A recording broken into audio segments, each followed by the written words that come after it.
Hey, this is Lloyd Nickel with Nickel Financial. I'm going to do something a little bit different today. I am working with a program called StreamYard. So we'll see how this works out. So I get to try out my acting, directing, and producing skills all at once. Well, today we want to talk about reconstruction costs of a home.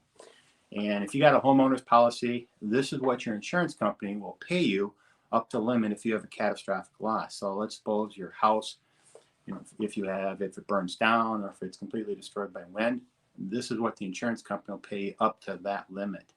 Now, a couple things. Number one, when we always calculate in the reconstruction cost, it does not include the price of the land that it sits on. So I've had numerous times where clients have said, well, gosh, I paid $300,000 for my house. How come I only have my reconstruction cost is only up to $250,000? Well, because the land it sits on is worth $50,000.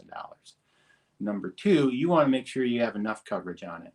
And part of that is when we talk about, for example, once again, if we have that $250,000 home, we want to make sure that we have all the costs in there. And especially what we want to do is we want to make sure that we add a little bit extra.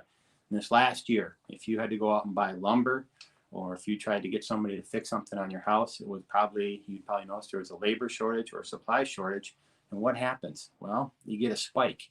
And so I was going to rebuild my deck until I saw what the cost of wood was. And so now I'm just going to wait. Well, a lot of the carriers that we have that I represent, we can add an additional 5%, 10%, even up to 50% of your reconstruction costs to help cover those.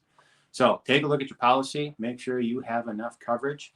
Make sure that you've talked with your agent. You've also made sure that you've got everything represented in your house. So if you've got a hot tub, or if you've got French doors, or you got ceiling fans, make sure you get all that information listed on your policy so you are well covered. So give us a call if you have any questions here, or send me an email.